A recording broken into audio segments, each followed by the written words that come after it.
Psalm 78. God's faithfulness to his unfaithful people. Give ear, O my people, to my law. Incline your ears to the words of my mouth. I will open my mouth in a parable. I will utter dark sayings of old, which we have heard and known, and our fathers have told us. We will not hide them from their children, showing to the generation to come the praises of the Lord, and his strength, and his wonderful works that he hath done.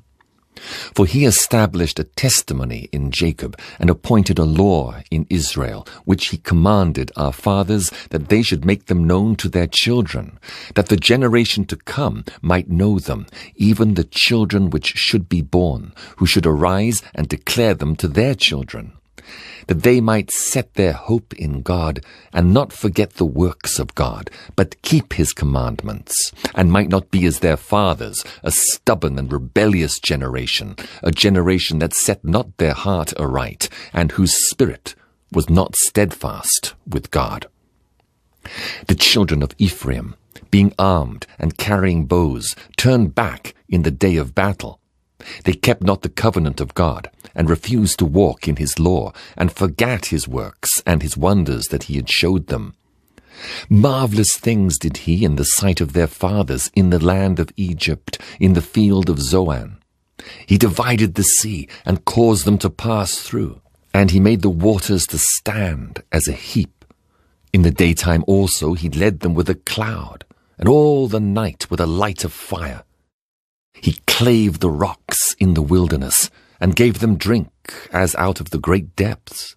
He brought streams also out of the rock, and caused waters to run down like rivers. And they sinned yet more against him, by provoking the Most High in the wilderness. And they tempted God in their heart, by asking meat for their lust. Yea, they spake against God. They said, Can God furnish a table in the wilderness? Behold, he smote the rock, that the waters gushed out, and the streams overflowed. Can he give bread also? Can he provide flesh for his people? Therefore the Lord heard this, and was wroth. So a fire was kindled against Jacob, and anger also came up against Israel, because they believed not in God, and trusted not in his salvation, though he had commanded the clouds from above, and opened the doors of heaven, and had rained down manna upon them to eat, and had given them of the corn of heaven. Man did eat angels' food. He sent them meat to the full. He caused an east wind to blow in the heaven, and by his power he brought in the south wind. He rained flesh also upon them as dust, and feathered fowls like as the sand of the sea, and he let it fall in the midst of their camp, round about their habitations. So they did eat, and were well filled, for he gave them their own desire.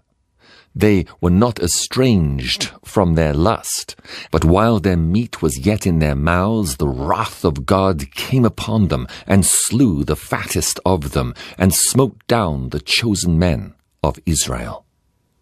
For all this they sinned still, and believed not for his wondrous works. Therefore their days did he consume in vanity, and their years in trouble. When he slew them, then they sought him, and they returned, and inquired early after God. And they remembered that God was their rock, and the high God their Redeemer. Nevertheless, they did flatter him with their mouth, and they lied unto him with their tongues. For their heart was not right with him, neither were they steadfast in his covenant. But he, being full of compassion, forgave their iniquity, and destroyed them not. Yea, many a time turned he his anger away, and did not stir up all his wrath.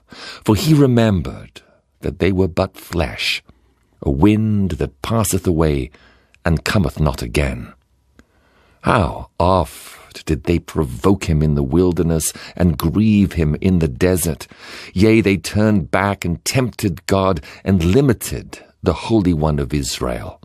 They remembered not his hand, nor the day when he delivered them from the enemy, how he had wrought his signs in Egypt, and his wonders in the field of Zoan, and had turned their rivers into blood, and their floods that they could not drink.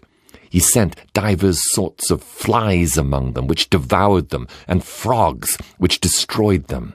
He gave also their increase unto the caterpillar, and their labour unto the locust. He destroyed their vines with hail, and their sycamore trees with frost. He gave up their cattle also to the hail, and their flocks to hot thunderbolts.